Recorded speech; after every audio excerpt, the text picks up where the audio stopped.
Hello students, let's resume और हरियाणा जी के quick revision series. आजकल हम लोग ने स्टार्ट कर रखा है HSSC, CET, group C and group D के जो भी एग्जाम्स अभी प्रीवियस ईयर्स में हुए हैं, चाहे वो प्री है या फिर मेंस का है, शिफ्ट 1 2 एवरीथिंग।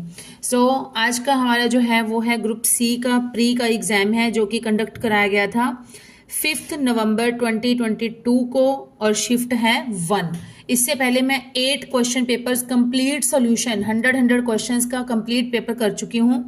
अपनी इसी चैनल पर प्लेलिस्ट बना दी गई है, तो आप उसको देख सकते हैं। प्लीज़ जो भी अपने एस्पिरेंट्स एग्जाम्स की प्रिपरेशन कर रहे हैं, इन प्रीवियस एग्जाम्स को जरूर अच्छे से देख लीजिए, क्योंकि जो HSSC का एग्जाम क्वेश्चन पेपर रहता है वो मोस्टली प्रीवियस ईयर्स में से भी काफ़ी कुछ क्वेश्चंस उठा लिए जाते हैं। So without wasting time let's start. First question is, निम्नलिखित जलमार्गों में से किस जलमार्ग को सरकार ने राष्ट्रीय जलमार्ग संख्या 2 के रूप में घोषित किया है? तो कौन सा है यह है बी, सदिया और धुबरी के मध्य ब्रह्मपुत्र नदी, जो कि है 891 किलोमीटर। धुबरी से सदिया तक 891 किलोमीटर तक की लंबाई वाली ब्रह्मपुत्र नदी को राष्ट्रीय जलमार्ग संख्या 2 सन 1988 में घोषित किया गया था। धुबरी ब्रह्मपुत्र नदी पर पहला बड़ा टर्मिनल है। राष्ट्रीय जलमार्ग 2 में पांडु बंदरगाह सबसे बड़ा एवं सबसे महत्वपूर्ण बंदरगाह है। राष्ट्रीय जलमार्ग अधिनियम 2016 के अनुसार भारत में 111 राष्ट्रीय जलमार्ग घोषित किए गए हैं। नेक्स्ट इज, किसी सरकारी क्षेत्र के उपक्रम की इक्विटी के एक भाग को सार्वजनिक रूप से बेचना क्या कहलाता है? तो ये कहलाता है विनिवेश। किसी सार्वजनिक क्षेत्र के उपक्रम की इक्विटी का एक हिस्सा जनता को बेचना विनिवेश कहलाता है।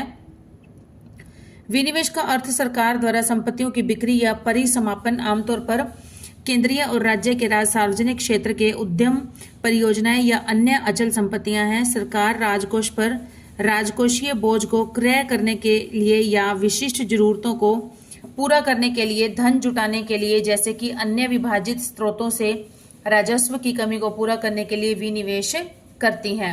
नेक्स्ट इज, बाजार संतुलन रेखा चित्र में यदि मांग वक्र बाईं ओर को शिफ्ट होता है तथा साथ ही पूर्ति वक्र जो है वो दाईं ओर को शिफ्ट करता है, तो संतुलन की कीमत पर क्या प्रभाव दिखेगा? तो इससे क्या रहेगा, इससे क्या होगा, घटेगा। मतलब किसी वस्तु की अगर मांग और आपूर्ति की मात्रा जो है अगर वो बराबर होती है तो उसे बाजार संतुलन कहा जाता है। जैसे जितनी ही डिमांड है उतनी उसी हिसाब से सप्लाई हो रही है, तो वो क्या हो जाएगा, वो तो बैलेंस्ड हो गया, संतुलन हो गया। लेकिन बाजार संतुलन वह बिंदु है जहां पर मांग और आपूर्ति बराबर होती है। बाजार संतुलन आंकड़ों के अनुसार यदि मांग वक्र बाईं ओर शिफ्ट होता है या झुकता है और आपूर्ति वक्र जो है वो एक साथ दाईं ओर झुकता है, तो संतुलन की कीमत घटती चली जाती है।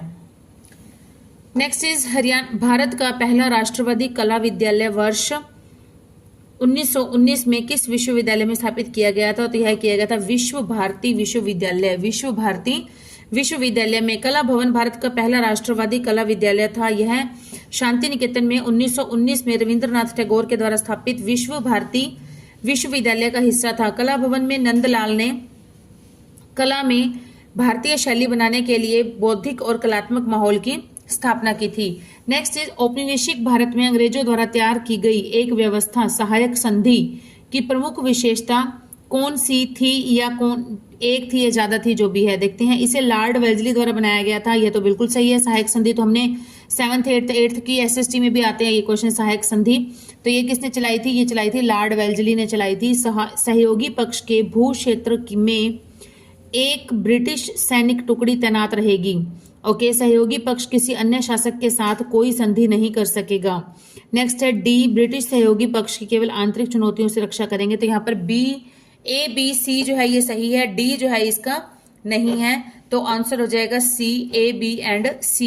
A मतलब नेक्स्ट बढ़ते हैं हम इसमें। लॉर्ड वेल्जली ने भारत में अंग्रेजी राज्य के विस्तार के लिए सहायक संधि का उपयोग किया था, और यह एक प्रकार की संधि है जो कि ब्रिटिश ईस्ट इंडिया कंपनी और भारतीय रियासतों के बीच में हुई थी। इस राष्ट्र का सर्वप्रथम प्रयोग फ्रांसीसी गवर्नर जनरल मार्किंस डुप्लेक्स ने किया था। सहायक संधि को सर्वप्रथम हैदराबाद के निजाम ने 1798 ईस्वी में स्वीकार किया था।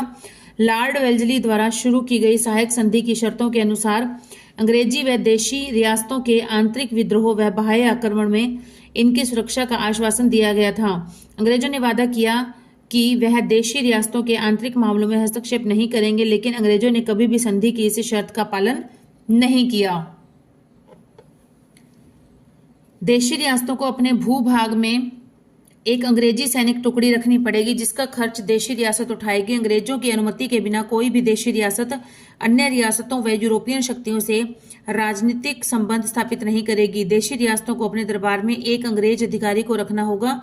इसे पॉलिटिकल एजेंट के नाम से जानते हैं। तो अतः ए, बी तथा सी जो है वो सहायक संधि की मुख्य विशेषताएं थी। निम्नलिखित में से कौन से देश साथ आकर संघ बनाने के उदाहरण हैं? तो यह है संयुक्त राज्य अमेरिका। भारत ए तथा बी, भारत और संयुक्त राज्य अमेरिका। भारत, स्पेन और बेल्जियम साथ लेकर चलने वाले संघों के उदाहरण हैं तथा संयुक्त राज्य अमेरिका, स्विट्जरलैंड और ऑस्ट्रेलिया एक साथ आकर संघ बनाने के उदाहरण हैं। इस संघ में शक्ति समान रूप से वितरित की जाती है। साथ आकर संघ में केंद्र सरकार और घटक राज्य सरकारों के पास लगभग समान अधिकार होते हैं। नेक्स्ट इज भारत के संविधान में संशोधन करने के संबंध में निम्नलिखित में से कौन सा कथन सही है? संसद को भाग 3 को छोड़कर संविधान के किसी भी भाग को संशोधित करने की शक्ति है। संविधान संशोधन विधेयक केवल लोकसभा में ही पेश किया जाता है। संविधान संशोधन विधेयक को पारित किए जाने के बाद राष्ट्रपति की अनुमति की आवश्यकता होती है। तो इसमें से बताना है कौन सा जो है वो सही है। सी ऑप्शन जो है ये बिल्कुल सही है कि संविधान संशोधन विधेयक को पारित करने के बाद राष्ट्रपति की अनुमति की आवश्यकता होती है। संसद के पास भाग तृतीय सहित संविधान के किसी भी भाग में, मतलब जो ये फर्स्ट दिया गया है ना कि भाग तृतीय को छोड़कर, तो यहाँ ये इसी के लिए क्लैरिफिकेशन में है कि भाग तृतीय सहित संविधान के किसी भी भाग में संशोधन करने की शक्ति है। संविधान संशोधन विधेयक संसद के किसी भी सदन, लोकसभा या राज्यसभा में पेश किया जा सकता है। अतः केवल कथन सी सही है। ओलंपिक्स में भारत ने वर्ष 1900 से लेकर 2020 तक 2020 तक किस स्पर्धा में सर्वाधिक स्वर्ण पदक जीते हैं? तो यह जीते हैं हॉकी में। ओलंपिक्स में भारत ने वर्ष 1900 से 2020 तक सर्वाधिक स्वर्ण पदक 8 पदक जीते हैं। किसमें? हॉकी में जीते हैं। वर्ष 1928, 1932, 1936, 1945, 52, 56, 64 व 80 के ओलंपिक में भारत ने हॉकी में स्वर्ण पदक जीते थे। नेक्स्ट इज 17 सितंबर 2022 को आयोजित रोगी सुरक्षा दिवस का नारा क्या था? तो यह नारा था दवा बिना नुकसान, दवा बिना नुकसान। 17 सितंबर 2022 को मनाए गए रोगी सुरक्षा दिवस का नारा दवा बिना नुकसान था। वर्ष 2024 में विश्व रोगी सुरक्षा दिवस का विषय रोगी सुरक्षा के लिए निदान में सुधार पर केंद्रित है। रोगी सुरक्षा के लिए निदान में सुधार पर केंद्रित है। जिसका नारा था इसे सही करें, इसे सुरक्षित बनाएं। और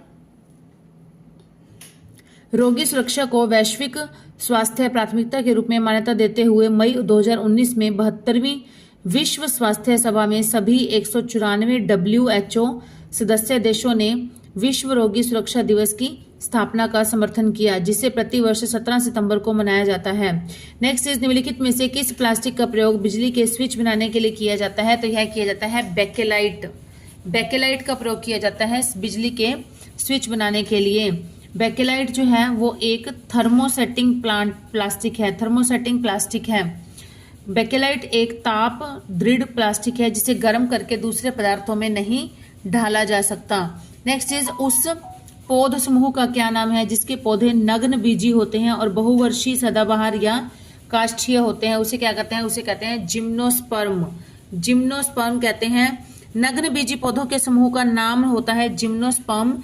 ये पौधे बहुवर्षीय, सदाबहार तथा काष्ठीय होते हैं और जिम्नोस्पर्म पौधों को अनावृत बीजी भी कहा जाता है। अनावृत बीजी भी कहा जाता है। नेक्स्ट इज निम्नलिखित में से कौन सा जो क्रम है वो बिल्कुल सही है? तो हम देखते हैं यहाँ पर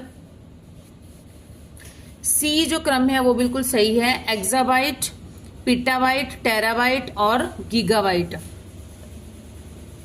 सबसे छोटा होता है बिट, बिट के बाद होता है बाइट, बाइट से बड़ा होता है किलोबाइट, किलोबाइट से बड़ा होता है मेगाबाइट एमबी, फिर होता है गीगाबाइट, फिर होता है terabyte, then petabyte, exabyte, zettabyte, then yottabyte, then brontobyte, then geopbyte. ये इसकी सीरीज होती हैं कि सबसे छोटी इकाई जो होती है वो इसकी बिट होती है, और इसलिए इसका जो राइट आंसर हो जाएगा वो हो जाएगा एक्साबाइट, बड़ी है पीटाबाइट से, पीटाबाइट बड़ी है टेराबाइट से, टेराबाइट बड़ी है गीगाबाइट से। नेक्स्ट इज गूगल, बिंग तथा याहू, इनमें से किसके उदाहरण है? किसके उदाहरण है? ये सर्च इंजन के हैं, ये तो पता ही है सबको। सर्च इंजन होते हैं गूगल, गूगल सर्च इंजन होते हैं बिंग और याहू। सर्च इंजन वेब आधारित उपकरण होते हैं जिनकी सहायता से वर्ल्ड वाइड वेब www पर जानकारी मिलती है। सर्च इंजन के नाम कौन कौन से होते हैं? Google, Bing, Yahoo, Baidu, Yandex, Microsoft Bing, Duck Go आदि, ये सब क्या है? सर्च इंजन है। निम्नलिखित में से कौन सा कथन यूनिफॉर्म रिसोर्स आइडेंटिफायर के बारे में सही है? तो कौन सा सही है? यह वेब पर उपलब्ध प्रत्येक संसाधन के लिए एक यूनिक एड्रेस अथवा पथ है, एक यूनिक एड्रेस है। यह यूनिफॉर्म रिसोर्स आइडेंटिफायर URI, यह एक यूनिक एड्रेस होता है जिसके द्वारा नेटवर्क को प्रत्येक नोड को यूनिक तरीके से पहचाना जा सकता है। यह वेब पर उपलब्ध प्रत्येक संसाधन के लिए एक यूनिक एड्रेस अथवा पथ होता है। नेक्स्ट इज निम्नलिखित में से कौन सुनिश्चित करता है कि डाटाबेस में डाटा सटीक होना चाहिए, मतलब त्रुटिहीन होना चाहिए, कोई मिस्टेक नहीं होनी चाहिए और विश्वसनीय होना चाहिए? तो कौन सुनिश्चित करता है? तो ये करते हैं डाटाबेस कंस्ट्रेंटेंट। डाटाबेस कंस्ट्रेंटेंट टेबल में डेटा की विश्वसनीयता और सटीकता की गारंटी देता है। यह टेबल में दर्ज किए जा सकने वाले डेटा के प्रकारों को सीमित करता है। नेक्स्ट इज जिस प्रकार ब्लूएंट का संबंध IBUTN से है उसी प्रकार शार्प का संबंध किससे होगा? तो देखिए हम क्या करेंगे, यहाँ पर देखते हैं किस पैटर्न से इसको लिखा हुआ है। ब्लूएंट, ब्लूएंट को इन्होंने लिखा है BUTN, BUTN।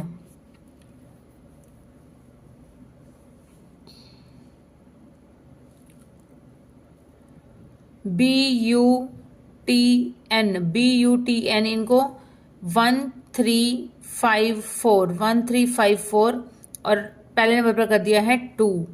L को ऐसे लिखेंगे तो ये ऐसे हो जाएगा, ठीक है 1। तो यहाँ पर क्या है? शार्प, शार्प को क्या लिखेंगे हम? 21354, इसी के हिसाब से लिखेंगे। 2 क्या है? H, 1 क्या है? S, 3 है A, देन है P और देन है R, और एक स्मॉल है, एक कैपिटल है, फिर स्मॉल है, फिर कैपिटल है, फिर स्मॉल है, इस तरह से लिखा हुआ है इन सबको। तो जो हमारा राइट आंसर है वो हो जाएगा हमारा C, राइट आंसर हो जाएगा HSAPR।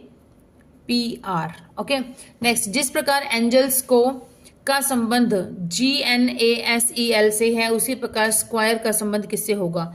तो हम देखते हैं एंजल्स को कैसे लिखा हुआ है, ANGLES। इसकी सीरीज लगा दी है नंबरिंग 1 2 3 4 5 6 और लिखा हुआ इन्होंने GNA, तो इसकी सीक्वेंस क्या बन गई? 1 2 3, तो यहाँ से 1 2 3 4 5 6, तो यहाँ पर 4 5 1 2 3 4 5 6 ऐसे कर दिया है।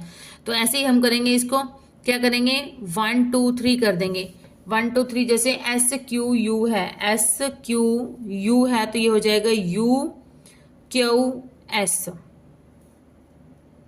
3 2 1 फिर 6 5 4, ठीक है 5 4 6 इस तरह से है। तो 3 2 1 हो गया हमारा UQS और फिर हो जाएगा 6 5 4 ERA, तो ये हमारा हो जाएगा राइट आंसर, ऑप्शन है ये वाला A, UQSERA, यस। निम्नलिखित में से भिन्न पद बताइए कौन सी है? सभा भवन, कुर्सी, अंगुली, हाथ, पंखुड़ी, फूल, ईंट, दीवार। तो ये बताना है। पंखुड़ी फूल की होती है, ईंट दीवार की होती है, अंगुली हाथ की होती है। सभा भवन में कुर्सी नहीं आएगा, कुर्सी सभा भवन की हो सकती है। ये हमारा जो है ये राइट आंसर है कि जो डिफरेंट है। ऐसी संख्या संयोजन का चयन कीजिए जिसके अनुसार अक्षरों को व्यवस्थित किए जाने से एक सार्थक शब्द बनाया जा सके। GNAEHR, तो ये क्या बन जाएगा?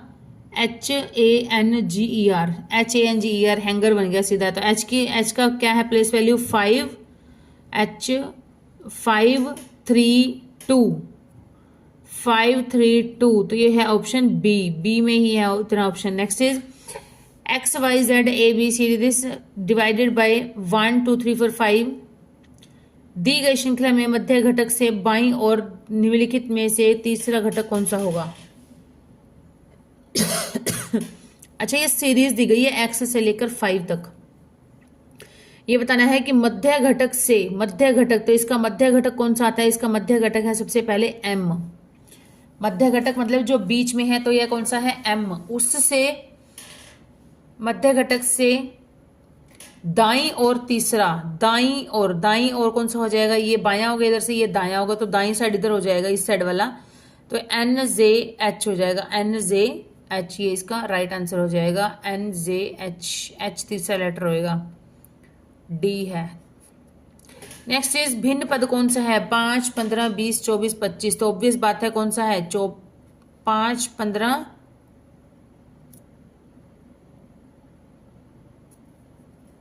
24, 25, तो 5, 15, 24, 24 जो है वो सी ऑप्शन, यही तो बिल्कुल राइट आंसर है इसका। 24 अन्य से भिन्न है क्योंकि बाकी जो है सारी 5 से डिविजिबल है और ये 5 से डिविजिबल पूर्णतः नहीं है। नेक्स्ट इज 3 कथनों के बाद 3 निष्कर्ष दिए गए हैं, तो ये बताना है कि कौन सा कथन कौन सा सही है और कौन सा गलत है। कुछ प्लेट चम्मच हैं, कुछ कटोरे प्लेट हैं, सभी चम्मच कटोरे हैं। कुछ, इसका निष्कर्ष क्या है कि कुछ प्लेट कटोरे हैं, कुछ कटोरे चम्मच हैं, कुछ चम्मच प्लेट हैं। तो ये बताना है कौन सा सही है, तो आंसर सही है डी में क्या है? 1, 2 और 3 जो है ये तीनों ही निष्कर्ष निकलते हैं। तो देखो इसका डायग्राम देखते हैं हम कि कुछ प्लेटें जो है ये क्या है? चम्मच हैं, ठीक है। और कुछ कटोरे जो हैं, कुछ कटोरे वो क्या है? प्लेट हैं। कुछ कटोरे मतलब दोनों में से कुछ कुछ आ जाएगा, तो दोनों को इकट्ठा करके यहाँ पे ऐसे सर्कल लगा दिया कि कुछ चम्मच जो हैं, कुछ प्लेट कटोरे हैं, कुछ प्लेट जो है वो कटोरे हैं, और कुछ कटोरे जो है वो चम्मच हैं, और कुछ चम्मच जो है वो प्लेट हैं, कुछ चम्मच जो है वो प्लेट हैं। तो ये क्या होगा? ये तीनों ही आपस में रिलेटेड है, तीनों ही सही हो जाएंगे। निम्नलिखित संख्यात्मक श्रृंखला में प्रश्न चिन्ह के साथ पर क्या आएगा? 27, 216, 729, -, 33, 75। तो ये क्या है? 27 जो है ये 3 का घन है, ये है 6 का घन, ये है 9 का घन, तो आगे है 15 का घन है, तो ये बीच में क्या रह गया हमारे पास? 3, 6, 9, 15, 3 के गैप से है, तो क्या बच गया? 12। तो 12 का घन कर देंगे, 12 का घन करेंगे तो कितना आएगा? 1728 आ जाएगा। आप एक रेस्तरां के मालिक हैं, आपका एक डिलीवरी बॉय समय पर भोजन पहुंचाने की जल्दबाजी में मामूली दुर्घटना का शिकार हो जाता है, उसे 5 दिन के आराम की आवश्यकता है, आप कौन सी कार्रवाई करेंगे? आप उसे नौकरी से निकाल देंगे, आप उसे 5 दिन के लिए निलंबित कर देंगे, 5 दिन के लिए आप उसे बिना वेतन छुट्टी पर जाने के लिए कहेंगे, आप उसे 5 दिन का सवेतन अवकाश देंगे और उसके चिकित्सा व्यय का भी भुगतान करेंगे।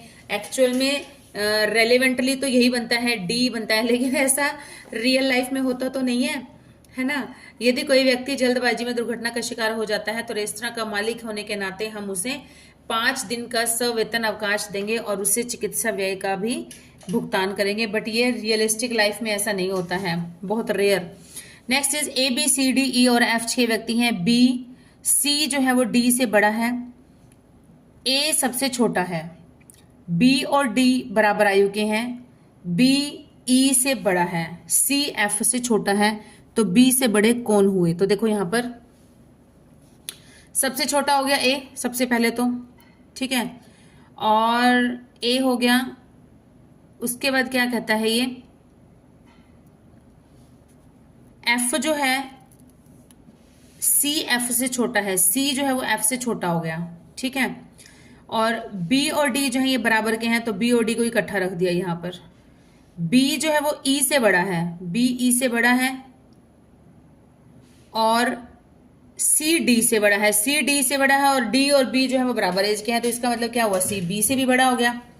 तो इस हिसाब से ये सीक्वेंस बन जाएगा जो हमें गिवन है। तो बताना क्या है हमें कि B से बड़े कौन कौन है? तो B या डी, इनसे बड़े कौन कौन है? सी और एफ। सी और एफ जो है वो बी से बड़े हैं, सी और एफ या एफ और सी। निम्नलिखित संख्यात्मक श्रृंखला में एक्स के स्थान पर कौन सी संख्या आएगी? तो देखिए 0, 7, 26 एक्स। तो यहां पर देखते हैं क्या सीरीज है, यहां पर सीरीज क्या बन रही है? सीरीज बनती है 1। पहले है फर्स्ट है 0, 0 कैसे हो जाएगा? 2, 1 का घन माइनस में 1 बराबर में 1 का घन 1 ही होता है, उसमें से फिर से 1 माइनस किया तो ये हो जाएगा 0। उसके बाद है 2 का घन। 2 का घन कितना होता है? 2 दूनी 4, दूनी 8, 8 में से 1 माइनस किया तो 7 आ जाएगा। फिर है 3 का घन, 3 3 होती है 27 में से 1 माइनस किया तो 26 आ जाएगा। फिर है 4 का घन, 4 चौक 16, 16 चौके 64, 64 में से 1 माइनस किया तो 63। इस तरह से ये सीरीज बनती चली जा रही है आगे। तो राइट आंसर हो जाएगा 63। नेक्स्ट इज नीचे दिए गए शब्द के वर्णों का प्रयोग करके बनाए जा सकने वाले शब्द को ज्ञात कीजिए। तो क्या शब्द बनेगा इसका? सुपरविजन। सुपरविजन से क्या बन सकता है? रिजाइन। रिजाइन नहीं बन सकता क्योंकि जी तो है ही नहीं ऊपर। POI, POISON, ओ दोबारा नहीं है, ये भी नहीं बन सकता, 2 बार आ गया यहाँ पे पॉइजन में। नेक्स्ट है रिविजिट, REVISIT, टी है ही नहीं इसमें। नर्वस, NERVOUS, यस नर्वस जो है ये बिल्कुल सही है। नर्वस शब्द इन लेटर्स का प्रयोग करके बनाया जा सकता है। अजय के जन्मदिन के अवसर पर 100 बच्चों में बराबर मात्रा में चॉकलेट वितरित किए जाने थे। यह केवल 70 बच्चों में चॉकलेट वितरित कर सका ताकि प्रत्येक बच्चे को 3 चॉकलेट अतिरिक्त मिल सके। वितरण के लिए कुल कितने चॉकलेट उपलब्ध थे? तो ये बताना है। नेक्स्ट देखते हैं। माना प्रत्येक बच्चे को के चॉकलेट दी जानी थी, तो 100 गुणा में के हो गया बराबर में 70 गुणा में 100 बच्चों में बांटी जानी थी, तो के प्लस 3 हो गया। 3 चॉकलेट अतिरिक्त मिल सके प्रत्येक बच्चे को। तो देखते हैं यहाँ पर 100 के इज इक्वल टू 70 प्लस में हो गया 210 हो गया। ये 70 को के से के 70 के 70 को 3 से के 210 आ गया। 30 के इज इक्वल टू 210 के इज इक्वल टू 7। तो कुल चॉकलेट कितनी थी? 100 के थी हमने माना, तो 100 मल्टीप्लाई 7 तो हो गई 700 चॉकलेट। नेक्स्ट यदि किसी कूट भाषा में ओवर एंड अबव को DAPATA और दिस को दिस लिखा जाता है, तो कूट भाषा में एंड को किस प्रकार लिखा जाएगा? बिल्कुल इजी इसका मेथड है। देखो ओवर एंड अबव गिवन है और ओल्ड एंड ब्यूटीफुल गिवन है। एंड दोनों में कॉमन है, तो यहां पर देख लो जो दोनों में कॉमन आ रहा है वही राइट आंसर है। यहां पर क्या आ रहा है? यहां पर एंड कॉमन है। यहां पर DAPATA DAPA नहीं, यहां पर है SANA और PA, तो PA कॉमन आ रहा है, तो PA जो हो जाएगा इसका राइट आंसर हो जाएगा एंड का। सिंपल। नेक्स्ट इज भिन्न का पता लगाइए जो अलग तरीके से कूटित किया गया है। तो देखिए डिफरेंट बताना है, इसमें से सबसे डिफरेंट पद कौन सा है? तो यह है हमारा C, MORE रेशियो ERMO। यहां पर क्या था कि पहले 1 2 3 4 फिर चौथे को आगे ले आए और फिर 1 3 2 इस तरह से थे, लेकिन जो C ऑप्शन है इसमें बिल्कुल ही डिफरेंट टाइप का इन्होंने दे रखा है। नेक्स्ट क्वेश्चन इज गुणनफल ज्ञात करना है। 0.3333 मल्टीप्लाई 0.25 मल्टीप्लाई 0.499 मल्टीप्लाई 0.125 गुणा 24। तो इसका निकटतम मान क्या हो जाएगा? इसका राइट आंसर हो जाएगा 1/8। देखिए कैसे होगा। दशमलव हटाएंगे, पॉइंट हटाएंगे तो नीचे उतने ही 0 लगा के हो जाएगा। 1 के बाद 4 0, यहाँ पर 1 के बाद 2 0 आ जाएंगी। 1 के बाद 3 0, 1 के बाद 3 0, तो इनको कैंसिल करेंगे हम, क्या हो जाएगा? राइट आंसर आ जाएगा हमारे पास 1/8। यदि x एक 3 अंकीय संख्या है और y x के अंकों को किसी भी क्रम में बदलकर बनने वाली संख्या हो, तो संख्या x माइनस वाई सदैव विभाजित होगी किससे? देखते हैं। x बराबर में ABC 3 अंकों की संख्या है। 3 अंकों की संख्या में क्या हो जाएगा? एक सैकड़े के स्थान पर होगा, एक दहाई के स्थान पर, और एक अंक होगा इकाई के स्थान पर। तो इस तरह से ये एक संख्या बन जाएगी 100A plus 10B plus C। तो यहाँ पर 100A भी हो सकता है, 100B भी हो सकता है, 100C भी हो सकता है। ठीक है, तो इसलिए इसकी अलग अलग ये सारे बन जाएंगी पॉसिबिलिटीज। क्या? ACB, BAC, BCA, CAB ACB लेने पर क्या हो जाएगा, y is equal to ACB। अगर इसको x ये है तो y जो है वो किसी भी तरह से इसके अंक बदलकर हम करते हैं तो कैसे बनेगा, ये इस तरह से इतने सारी पॉसिबिलिटीज हो जाएंगी इसकी बनने की। तो ये हो जाएगा, तो x माइनस वाई क्या हो जाएगा, x की वैल्यू हमने ये रखी है 100a plus 10b plus c, minus में अगर हमने ACB लिया है तो क्या हो जाएगा 100a plus 10c plus b। तो यहाँ पर इसको सॉल्व करेंगे, 100a माइनस 100a कैंसिल हो गया, 10b माइनस 1b तो 9b हो गया, 9b माइनस में 9c हो जाएगा, 9 कॉमन ले लिया तो b माइनस c हो जाएगा। इसका मतलब ये हुआ कि x माइनस वाई जो है वो हमेशा ही y 9 का गुणनखंड होगी, 9 का गुणनखंड होगी। तो क्या आंसर हो जाएगा c। नेक्स्ट इज, दो संख्याओं का गुणनफल है 45 और उनका अंतर योगफल का 9वां भाग है। उनका अंतर क्या है, योगफल का 9वां भाग है। तो संख्याओं का एलसीएम निकालना है। तो देखिए क्या होगा, योगफल a plus B is equal to 45, sum of the digits है ना, इसका sum of the numbers is 45। तो ये हो जाएगा a plus B is equal to 45। और इनका अंतर क्या है, अंतर योगफल का 9वां भाग है। अंतर मतलब a minus B is equal to योगफल है 45, 45 बटे में 9वां भाग कर दिया इसका। तो डिवाइड हो जाएगा, आ जाएगा 5। a plus B is equal to 45, a minus B is equal to 5, b cancel, 2a is equal to 50, 1a is equal to 25, 1a is equal to आ जाएगा 25, ठीक है। और b कितना आ जाएगा, b हमारे पास है, यहाँ पर a इज इक्वल टू 20 नहीं आएगा, यहाँ पर आएगा b is equal to 20, b misprinting है ये, b is equal to 20, a 25 हो गया, b होगा 20, तो दोनों का एलसीएम क्या हो जाएगा, एलसीएम हो जाएगा 100 is the right answer, A option. Next is, 3 विभिन्न ट्रैफिक लाइट्स जो कि 3 विभिन्न सिग्नल बिंदुओं पर लगी हुई हैं, क्रमशः 45 सेकंड, 75 सेकंड तथा 90 सेकंड के बाद बदल रही हैं। यदि यह तीनों एक साथ 7, 20, 15 घंटे पर बदलती हैं तो अगली बार यह कितने बजे एक साथ बदलेंगी। तो इसको हम देखते हैं, 45, 75 और 90 ये अंतराल है इसका। तो इसका हम क्या निकालेंगे, एलसीएम निकाल देंगे। एलसीएम हो जाएगा 450 बटे में 60। इसको हमने 60 से डिवाइड किया, मतलब मिनट बनाए इसके, तो क्या बन गया 7 मिनट 30 सेकंड आ गया हमारे पास। तो 30 सेकंड, तो ये हो जाएगा 7, 20, 15 पे पहले स्टार्ट हुई थी, 7, 20, 15 पे, तो अगली कब होएगी 7 मिनट 30 सेकंड के बाद होएगी। तो 7 मिनट 20 में हो जाएगा, ये 7 ऐड कर देंगे 27, 30 में 15 में 30 कर देंगे तो 45। तो अगली बार वो कब बदलेंगी, 7 घंटे 27 मिनट 45 सेकंड के बाद वो बदलेंगी। तो राइट आंसर हो जाएगा हमारे पास B is the right option. यदि ए की आय बी की आय से 10% अधिक है तथा बी की आय सी की आय से 20% कम है तो क्रमशः ए बी तथा सी की आय में अनुपात क्या होगा।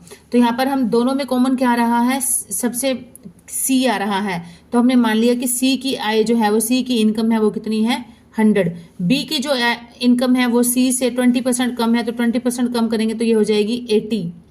और ए की कितनी है, ए की जो आय है वो बी की आय से 10% अधिक है, 10% अधिक है तो 110% निकाल देंगे इसका, तो ये आ जाएगा 44। तो तीनों को ये कर दिया 88 आ जाएगा, लेकिन डिवाइड करके 2 से डिवाइड कर दिया तो 44, 40 और 50 आ गया। फिर 2 से किया 22, 20 और 25। तो इसका ये जो है रेशियो आ जाएगी कौन सी, बी, 22 अनुपात में 20 अनुपात में 25 इज द राइट आंसर। यदि श्री एक्स के पास कुछ धनराशि है, वह इस धनराशि को 5 मजदूरों में 1/2 अनुपात 1/3 अनुपात 1/4 अनुपात 1/5 अनुपात 1/7 के अनुपात में बांटना चाहता है। उसके पास कम से कम कितनी धनराशि होनी चाहिए जिससे प्रत्येक मजदूर को पूर्ण संख्या में रुपए प्राप्त हो सके।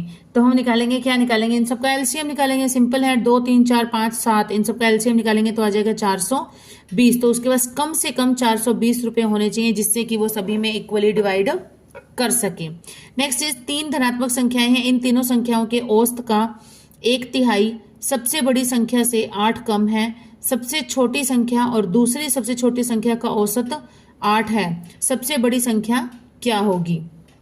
तो देखते हैं कि माना तीनों संख्याएं क्या हो गई, एक्स वाई और जेड हो गई। x is greater than y and y is greater than z। तो प्रश्न के अनुसार क्या हो जाएगा हमारे पास, x plus Y plus Z बटे में 3, इसका क्या है 1/3 भाग क्या है, बड़ी संख्या से 8 कम है। सबसे बड़ी संख्या कौन सी है, x में से 8 कम है, तो ये इसकी इक्वेशन बनेगी। देखते हैं 3 सॉल्व करेंगे इसको तो क्या बच जाएगा हमारे पास, z प्लस y बटे में 2 बराबर में 8, y plus Z is equal to 16 हो जाएगा। y प्लस जेड का मान समीकरण 1 में रखने पर, समीकरण 1 हमने ये वाला जो बनाया है यहाँ पर हम रखेंगे तो क्या बच जाएगा, x plus 16 is equal to 9x minus में 72, x इज इक्वल टू आ जाएगा 11, x is equal to 11। Next is cube root 1331 plus में क्यूब रूट 216 प्लस में क्यूब रूट ऑफ 729 प्लस में क्यूब रूट 64 किसके बराबर होगा।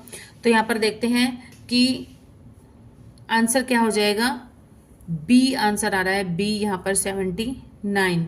इसका सॉल्यूशन देखते हैं आगे। 1331 किसका क्यूब, इसका क्यूब रूट क्या हो जाएगा 11, 216 6 का हो जाएगा और 729 9 का होता है, 64 जो होता है वो 4 का होता है। तो इन सबको हम करेंगे क्या हो जाएगा कि 11 गुणा में 6 प्लस में 9 प्लस में 4। तो पहले क्या होती है, मल्टीप्लिकेशन होती है। 11 गुणा में 6 66 प्लस में 9 प्लस में 4, 9 और 4 13, तो इसमें प्लस कर देंगे तो आंसर हो जाएगा 79 हो जाएगा। नेक्स्ट क्वेश्चन इज, एक प्लॉट को 18,700 रुपए में बेचने पर इसके मालिक को 15% की हानि होती है। 15% लाभ के लिए वह प्लॉट को कितने में बेचे। तो हम आंसर देखते हैं। प्लॉट का विक्रय मूल्य कितना है 18,700, हानि कितनी हुई है 15%, 85% की वैल्यू है कितनी 18,700 वैल्यू है। 15% लाभ में बेचने पर विक्रय मूल्य क्या हो जाएगा, तो ये हो जाएगा 18,700 बटे में 85 गुणा में 115। 115 क्यों, क्योंकि लाभ प्रतिशत कितने में होता है 100 में, तो लाभ हो जाएगा 15, 115 करेंगे तो ये सॉल्व करके हमारे पास आ जाएगा 25,300, इसका राइट आंसर हो जाएगा। नेक्स्ट इज, यदि एक वस्तु 20% लाभ पर बेची जाती है, 25,300 आंसर है सी। निम्न में से कौन सा एक इसके क्रय मूल्य और विक्रय मूल्य के अनुपात में होगा। अगर 20% लाभ पर बेची गई है तो मान लिया इसका कि क्रय मूल्य क्या रहा होगा 100, 20% लाभ से हो गया 120, तो इसका अनुपात क्या आ जाएगा 5:6। बिल्कुल इजी था। नेक्स्ट है, ए ने 38,000 रुपए लगाकर व्यापार आरंभ किया और 5 माह के बाद 55,000 की पूंजी लगाकर बी ने भी इसी व्यापार में ही एंट्री कर ली। वर्ष के अंत में 22,000 रुपए का कुल लाभ हुआ, तो निम्न में से कौन सी राशि ए और बी के लाभ के बराबर लगभग अंतर के समान होगी। तो देखते हैं हम कितनी होगी कि ए ने लगाए थे 38,000 ने 12 से गुणा किया इसको और 55,000 को 7 से गुणा किया। क्यों, क्योंकि 5 महीने के बाद इसने शुरू किया था, 5 महीने के बाद, तो बाकी बचे थे 7 महीने के लिए पैसे लगाए इसने। तो इसका शॉर्ट फॉर्म हो जाएगी 456 अनुपात में 385। वर्ष के अंत में लाभ कितना हुआ था 22,000। ए तथा बी के लाभ का अंतर कितना है, अंतर कितना हो जाएगा, ए का लाभ माइनस में बी का लाभ, ए का लाभ प्लस में बी का लाभ, तो इस तरह से हो जाएगा। पार्ट जो है इसका 22,000 हो जाएगा। इन दोनों को टोटल कर देंगे यहाँ पर और यहाँ पर इसका डिफरेंस हो जाएगा ऊपर, तो ये सॉल्व करके इसकी वैल्यू आ जाएगी 1857 आ जाएगी इसकी वैल्यू लगभग। नेक्स्ट है, 14 मीटर त्रिज्या तथा 3.5 मीटर ऊंचाई के एक ठोस बेलन का मूल्य, जबकि इसमें प्रयुक्त धातु का मूल्य 50 रुपए प्रति घन मीटर है, तो इसका क्या होगा। बेलन का आयतन क्या होता है, आयतन का फॉर्मूला होता है पाई आर स्क्वायर एच। तो पाई क्या हो गई 22/7, आर कितनी है हमें गिवन है यहाँ पर 14 मीटर त्रिज्या है, आर 14 गुणा 14 और हमें दिया है 3.5 मीटर की ऊंचाई है, तो एच है हाइट इसकी 3.5 है, तो सोल्व किया तो ये आ गया 2156 मीटर घन मीटर। प्रयुक्त धातु का मूल्य कितना है 50 रुपए प्रति घन मीटर है, 50 रुपए प्रति घन मीटर है, तो टोटल वैल्यू इसकी कितनी हो जाएगी, इसको मल्टीप्लाई कर देंगे तो ये हो जाएगा 1,07,800 रुपये, जो कि है ऑप्शन बी। नेक्स्ट इज, 126 रुपए प्रति किलोग्राम तथा 135 रुपए प्रति किलोग्राम की चाय के प्रकार को एक तीसरी प्रकार की चाय में 1:1:2 के अनुपात में मिलाया गया। यदि मिश्रण का मूल्य 153 रुपये प्रति किलोग्राम है तो तीसरी प्रकार की चाय का प्रति किलोग्राम मूल्य क्या होगा। तो देखते हैं, माना कि तीसरी प्रकार की चाय का मूल्य कितना हो गया, x मान लिया, x रुपये प्रति किलो है, तो 1:1:2 के अनुपात में बनाई गई है। तो एक किलो है 126 रुपये वाली, 1 किलो है 135 रुपये वाली और 2 किलो है जिसका हमें मूल्य फाइंड आउट करना है। और मिश्रण का जो मूल्य है वो 153 प्रति किलोग्राम। इन तीनों को मिक्स करके चाय बेची जा रही है और जो मिक्स का जो मूल्य रखा गया है वो 153 रुपीज रखा गया है। तो चाय कितनी हो गई, 1 और 1 2 और 2 2 4 किलो टोटल हो गई। तो 153 गुणा में 4 लिख दिया। तो यहां से हम सॉल्व कर देंगे तो x की वैल्यू हो जाएगी, सिंपल है, प्लस माइनस करके हो जाएगा। x इज इक्वल टू आ गया 175.5, मतलब जो तीसरी प्रकार की जो चाय रखी गई थी उसका जो मूल्य है वो कितना है, 175.50 पैसे प्रति किलोग्राम। एक आदमी और एक लड़का मिलकर खुदाई का एक काम 40 दिन में कर सकते हैं। खुदाई का एक काम 40 दिन में कर सकते हैं, जबकि उनकी खुदाई करने की गति का जो अनुपात है वो 8:5 है। यदि लड़के को अकेले खुदाई करने के लिए लगा दिया जाए तो इस कार्य को कितने दिन में पूरा किया जा सकता है, ये हमने बताना है इसमें से देख के। तो देखिए कैसे करना है सॉल्व इसको। आदमी तथा लड़का कार्य पूरा करते हैं कितने दिन में, 40 दिन में। गति का अनुपात कितना है, 8:5 है। तो कार्यक्षमता क्या होती है, कार्यक्षमता गति के विपरीत हो जाती है, 5:8 हो जाती है। तो ये हो जाएगा, प्रश्न के अनुसार क्या हो जाएगा, 1/5x प्लस में 1/8x बराबर में 1/40। मतलब दोनों का काम कितना हुआ, आदमी का काम हुआ 1/5x और बच्चे का, लड़के का काम हुआ 1/8x। तो दोनों को मिलाकर कितना हुआ, 1/40। तो इस तरह से x की वैल्यू निकाल देंगे। x की वैल्यू आ जाएगी हमारे पास 13। लड़का अकेला काम करेगा 13 गुणा में 8, मतलब 104 दिन में अकेला काम खत्म कर सकता है। x की वैल्यू आ गई ना हमारे पास 13। तो यहाँ पर लड़के की कार्यक्षमता कितनी है, 8 है। तो 8 से गुणा कर देंगे तो कितने दिन हो जाएंगे, 104 दिन में। नेक्स्ट है, एक धनराशि साधारण ब्याज पर 7 वर्षों में दुगनी हो जाती है, वह कितने वर्षों में 4 गुना हो जाएगी। तो ये हम देखते हैं कैसे सॉल्व करेंगे। x 2 गुना हो जाती है 7 वर्षों में, फिर 7 वर्षों में क्या हो जाएगी, 3 गुना हो जाएगी। अगले 7 वर्षों में 1 गुना और बढ़ जाएगी, 4 गुना हो जाएगी। सिंपल है ना कि एक एक गुना आगे आगे 1 गुना और बढ़ती चली जा रही है। तो साधारण ब्याज पर कोई राशि 7 वर्षों में दुगनी होती है तो वह धनराशि 4 गुना कितने में होगी, 21 वर्षों में 4 गुना हो जाएगी।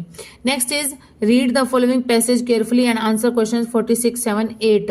Tourism as an industry also contributes to our countries. हमारी कंट्री की किस चीज को कॉन्ट्रीब्यूट करती है ये, इसका जो आंसर है वो इस सेंटेंस के अंदर है। Tourism contributes to substantial economic, social, cultural, educational and political development. तो इसका राइट आंसर हो जाएगा education and employment. Tourism as an industry also contributes to our country's education and employment. Next is besides the world's oldest civilisations, India is also the world's dash largest country. यहां पर given है, देखिए, it is the world's 7th largest country. ठीक है, तो ये इसका है राइट आंसर। सेकंड वाले का क्या हो जाएगा, वर्ल्ड्स 7th लार्जेस्ट कंट्री हो जाएगी ये India. Besides the world's oldest civilisation, India is also the world's WORL भी आएगा, वर्ल्ड, संसार वाला वर्ल्ड है, world's 7th largest country. Find out a word from the above passage which means a country's history, traditions and culture। तो यहाँ पर क्या है, ये वर्ड यहाँ पर गिवन है, देखिए, हेरिटेज। हेरिटेज क्या है, विरासत, हमारी सांस्कृतिक विरासत जो होती है। तो इसके अंदर कौन कौन से शब्द आते हैं, हेरिटेज कॉम्बिनेशन है countries, history, traditions and culture etcetera. Next is choose the word which is opposite in the word underlined. Frequent का अपोजिट कौन सा रहेगा, तो ये रहेगा rare.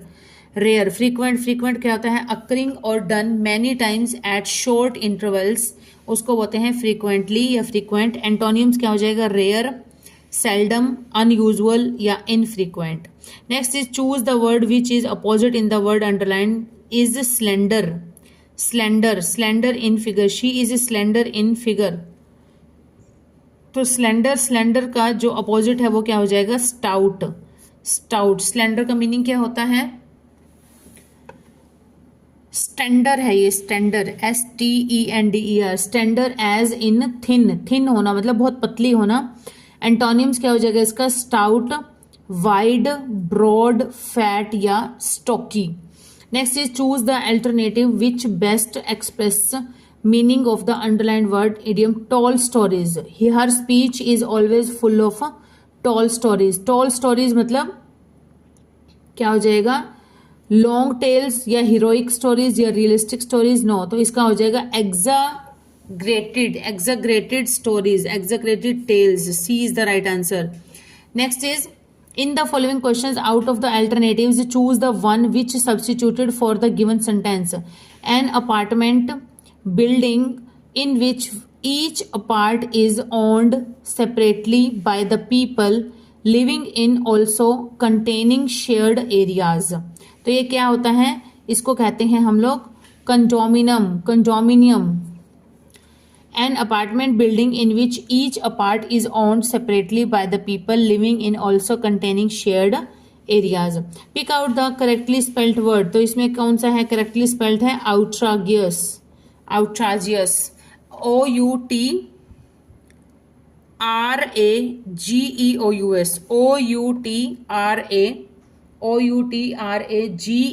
OUTRAGEOUS. That makes you outrageous, outrageous, that makes you very angry or shocked. Next is choose the correct passive voice from the following sentence. Sheetal will have finished the work, Sheetal will have finished the work. तो इसका क्या बनेगा? इसका बनेगा शीतल। Passive voice बनाना है तो हमारा जो मेन ऑब्जेक्ट है, ऑब्जेक्ट को ले आएंगे आगे। The work will have finished है तो यहाँ पर किस में चेंज हो जाएगा? ये will have been finished, will have finished को चेंज करेंगे will have been finished by Sheetal. तो ये आंसर है right C. Next is rearrange the following parts of a sentence labelled PQRS। तो देखते हैं हम यहाँ पे क्या बनता है। The power of noble deeds is to be preserved and passed on to the future. बिल्कुल इजी था ये, देखो कैसे कैसे बनेगा। The power of noble, noble क्या है? नोबल विशेषण है इसका, तो इसको किसके साथ? नोबल अकेला तो आएगा नहीं, नोबल क्या हो जाएगी? डीड्स, ठीक है। The power of noble deeds is to be, to be के बाद आती है थर्ड फॉर्म आती है to be preserved and passed on to the future. तो ये हो जाएगा RPSQ, RPSQ, D is the right answer हो जाएगा। Pick out the part of the sentence which has an error. The simplest method of welding two pieces of metal together is known as pressure welding. तो यहाँ पर क्या है? D जो है वो राइट आंसर है, मतलब इसमें कोई भी एरर नहीं है। Pick out the correct indirect speech. I have bought a house, he said, he said तो क्या हो जाएगा? He said that. I have, I की जगह आई को चेंज करेंगे ही से तो क्या हो जाएगा? ही हो जाएगा। ही है, आई हैव है तो हैज हैव किस में चेंज होता है? हैड में। He had bought a house, he had bought a house, तो यहां पर हो जाएगा A is the right answer. Next is choose the most appropriate preposition to fill in the blank. She succeeded dash dint of perseverance and hard work. तो यहाँ पर क्या हो जाएगा? She succeeded by, she succeeded by हो जाएगा। By used as a preposition to indicate proximity, time, limit.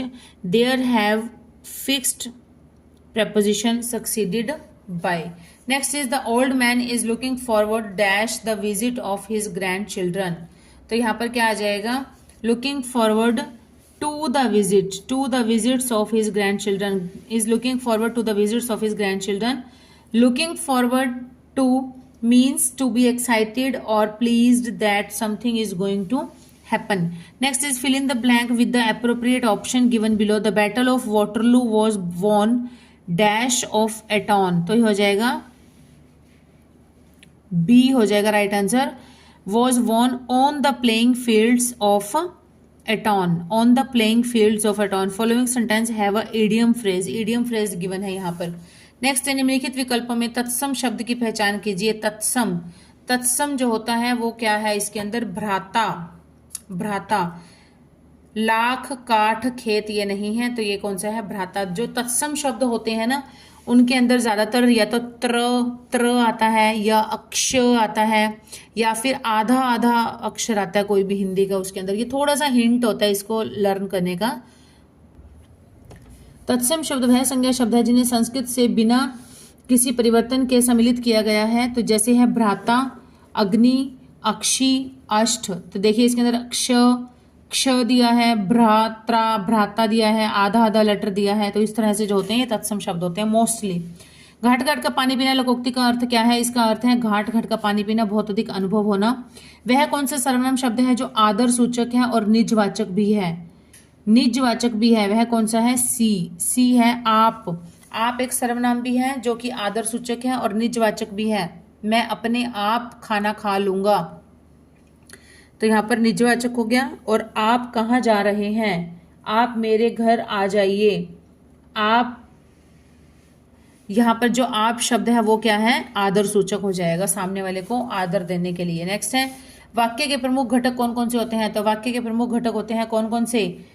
उद्देश्य और विधेय होते हैं, सब्जेक्ट एंड प्रेडिकेट. वाक्य के प्रमुख दो घटक होते हैं कौन कौन से? उद्देश्य, वाक्य में जिसके बारे में बात की जाए उसे उद्देश्य कहते हैं. और विधेय होता है उद्देश्य के बारे में जो कुछ कहा जाए उसे विधेय कहते हैं. तो यहाँ पर नेक्स्ट हो जाएगा आम्र वृक्ष.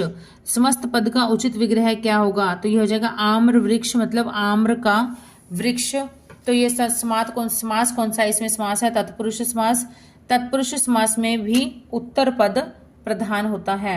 नेक्स्ट इज जो व्यक्ति जन्म ना ले वह कौन सा है? वह कौन सा है? अजन्मा. जो व्यक्ति जन्म ना ले वह है अजन्मा. जो व्यक्ति जन्म न ले अजन्मा, जो कभी बूढ़ा ना हो, अजर जिसका नाश ना हो सके, अनश्वर जो मृत्यु को प्राप्त ना हो सके वह है अमर.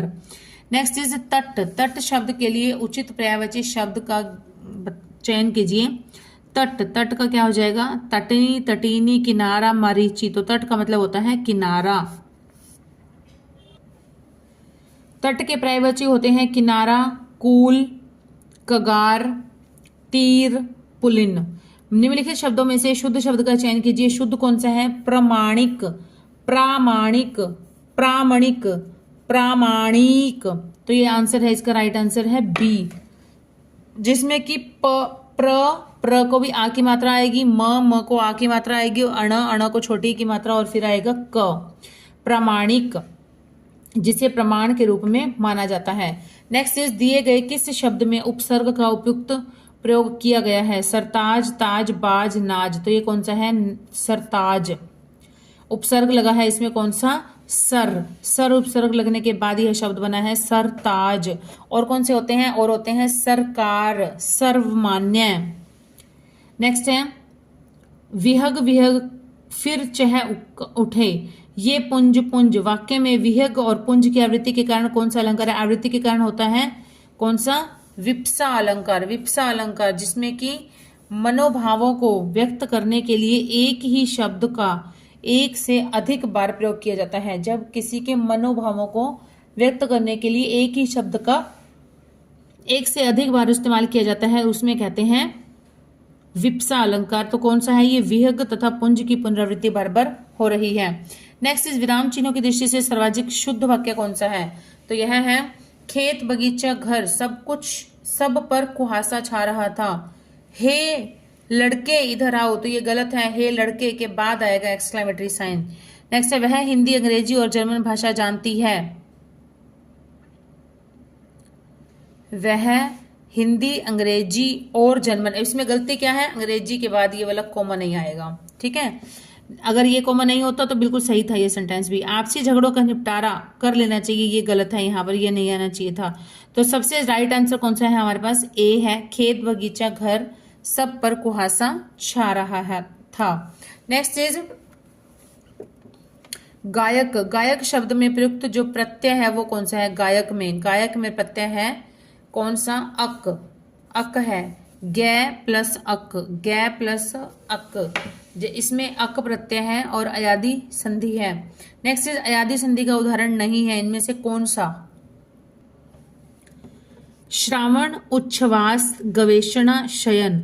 अयादी संधि जब ए ओ के साथ कोई अन्य स्वर हो तो ए का बन जाता है अये, ए का आए और छोटे ओ का अव और बड़े ओ का आव बन जाता है। तो यहाँ पर है उच्छ्वास, उत्त प्लस श्वास, उत्त प्लस श्वास, इसका अगर विच्छेद करते हैं तो इस तरह से हो जाएगा।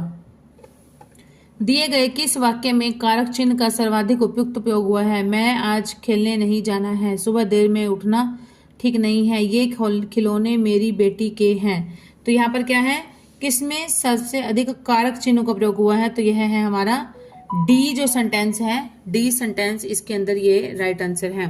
नेक्स्ट इज कक्ष के डैश बहुत गर्मी है। रिक्त स्थान के लिए बाहर शब्द का सर्वाधिक उपयुक्त विलोम शब्द बताना है। बाहर, बाहर का विलोम क्या हो जाएगा? भीतर, भीतर राइट आंसर हो जाएगा इसमें। नेक्स्ट है 2010 में किस भाषा को हरियाणा की दूसरी राजभाषा दर्जा दिया गया था? तो यह दिया गया था पंजाबी को। पंजाबी भाषा को वर्ष 2010 में हरियाणा में दूसरी आधिकारिक भाषा का दर्जा दिया गया था। अब कोई भी विधायक हरियाणा विधानसभा में पंजाबी भाषा में कोई भी सवाल पूछ सकता है तथा कोई भी व्यक्ति पंजाबी भाषा में राज्य सरकार और उसकी एजेंसियों के साथ बात कर सकता है। हरियाणा राज्य का गठन 1 नवंबर 1966 को पंजाब राज्य से अलग होकर हिंदी भाषी राज्य के रूप में हुआ था। पंजाब से अलग होने के उपरांत भी हरियाणा में पंजाबी भाषी आबादी का एक बड़ा हिस्सा रह रहा था।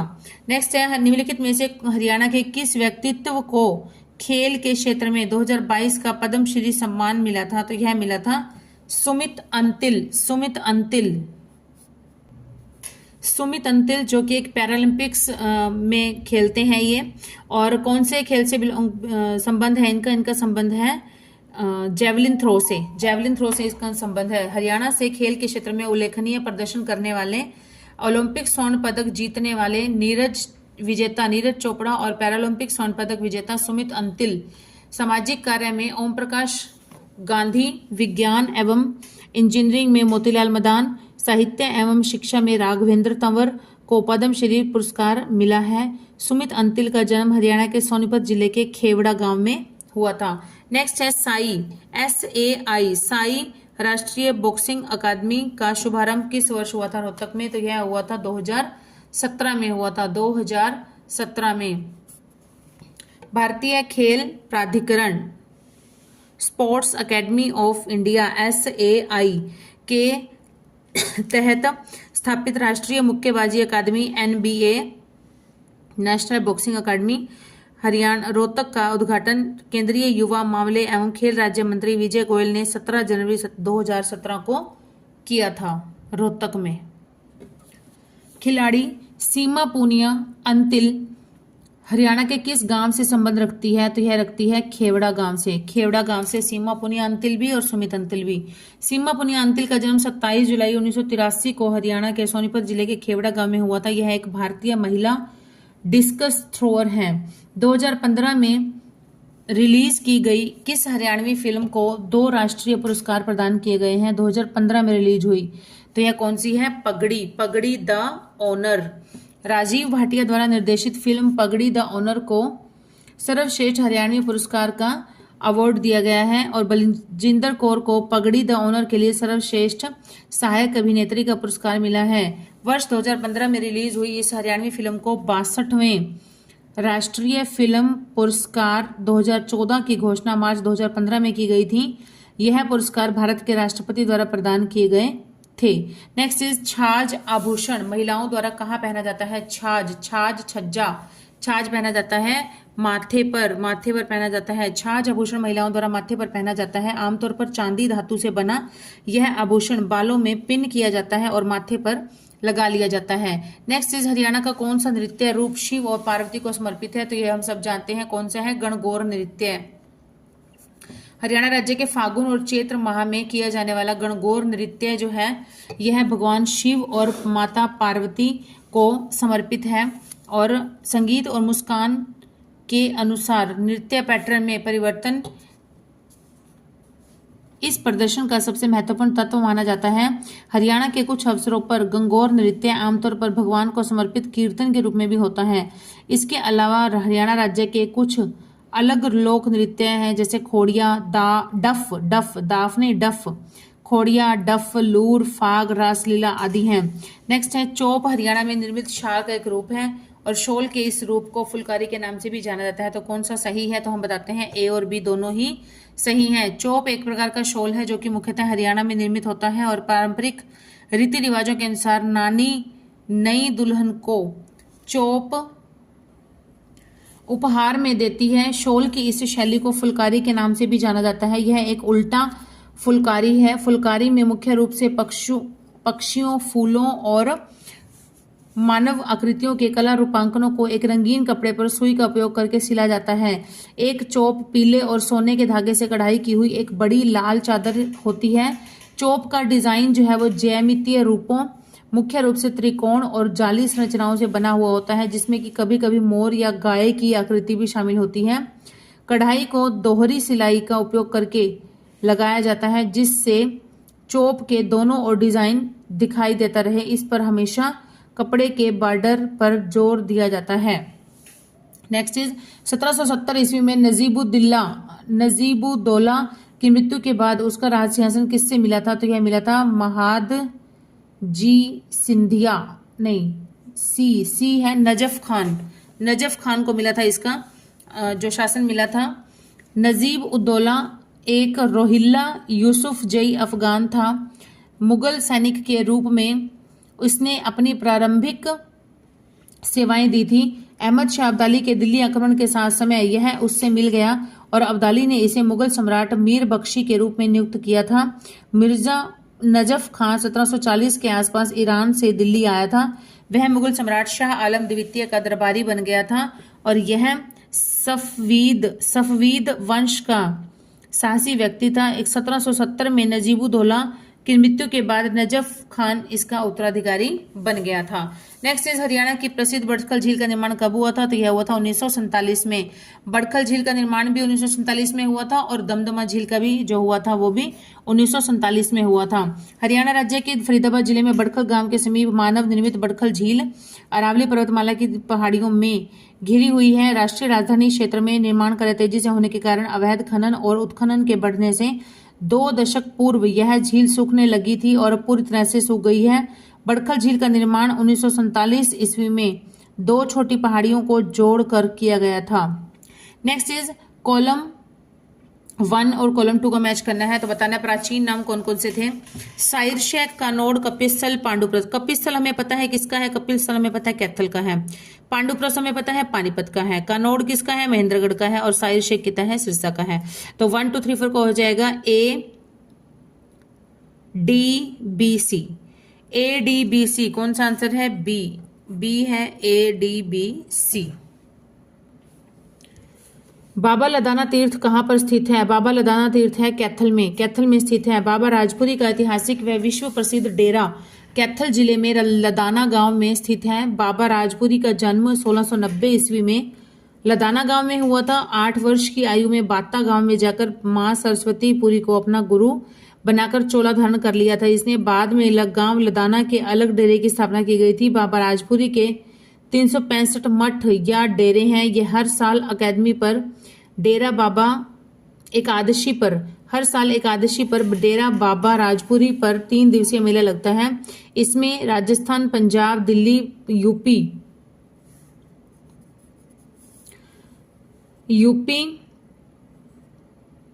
से श्रद्धालु पशुओं की सुख समृद्धि के लिए पहुंचते हैं और बाबा राजपुरी की महंत परंपरा के अनुसार तोतापुरी जी महाराज डेरा में 3री पीढ़ी के महंत थे। महंत तोतापुरी ही आगे चलकर श्री रामकृष्ण परमहंस के योग गुरु बने थे। बाद में रामकृष्ण परमहंस स्वामी विवेकानंद के गुरु बन गए थे।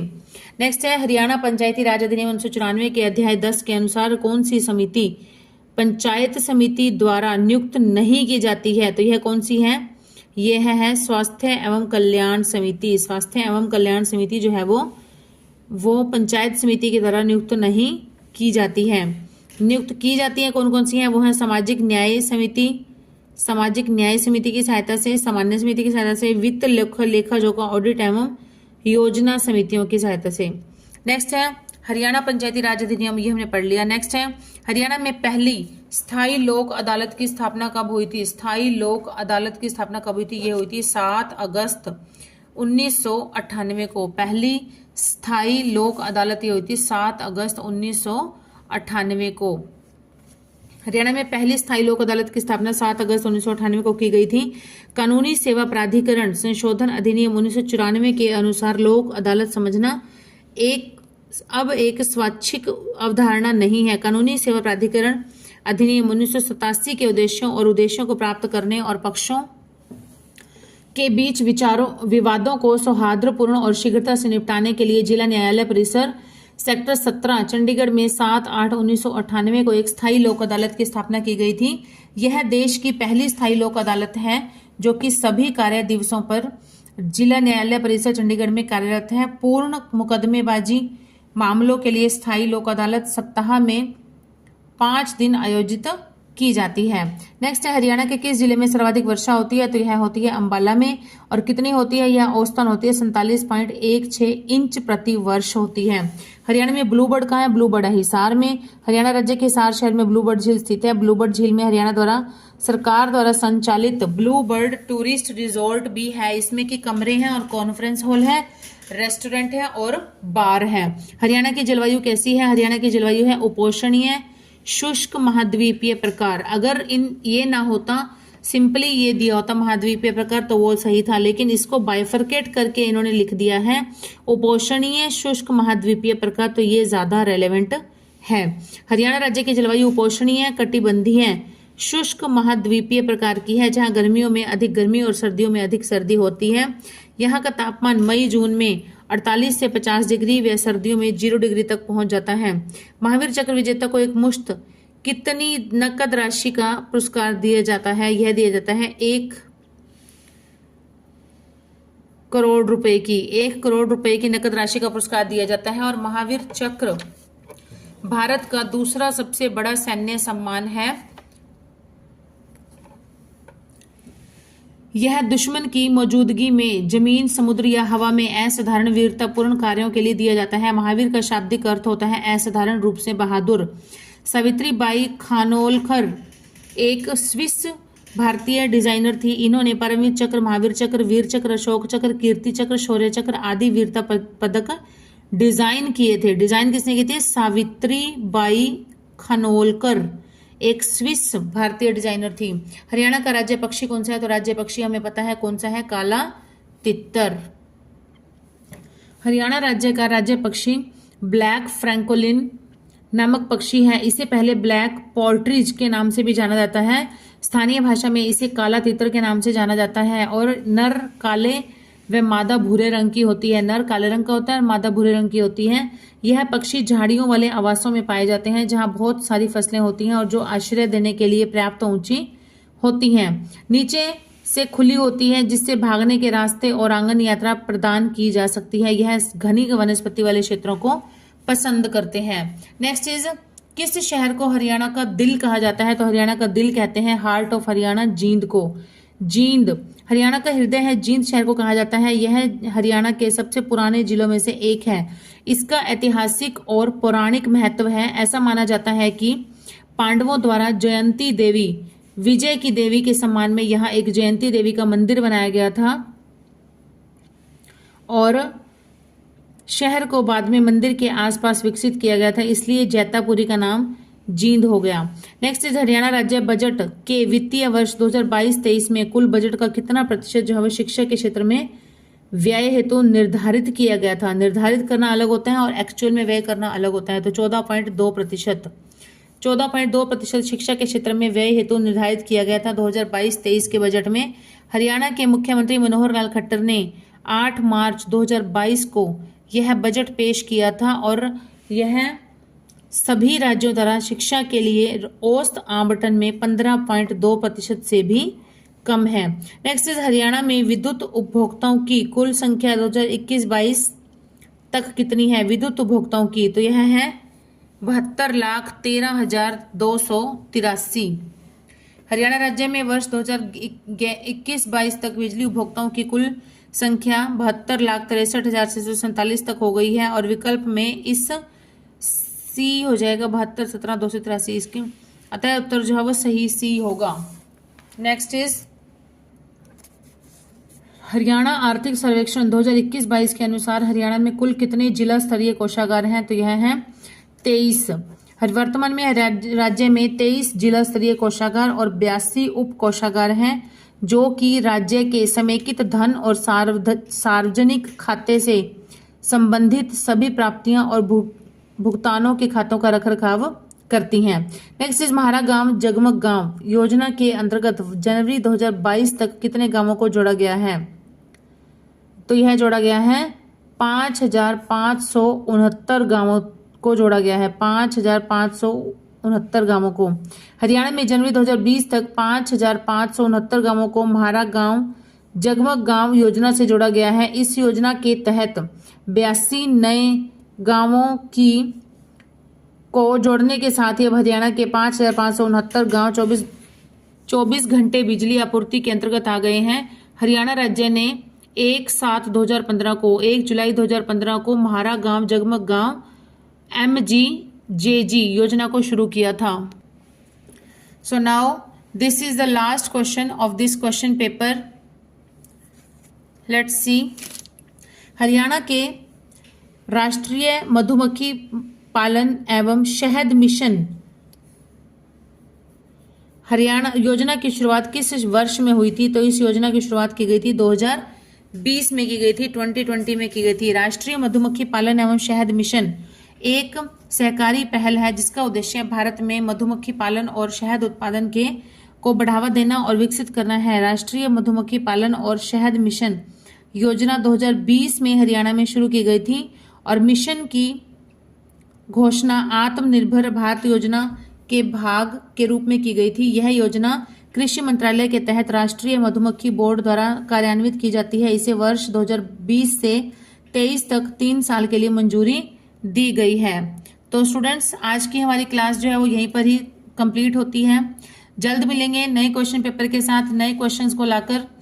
Till then keep studying and keep hard working and please do support this channel.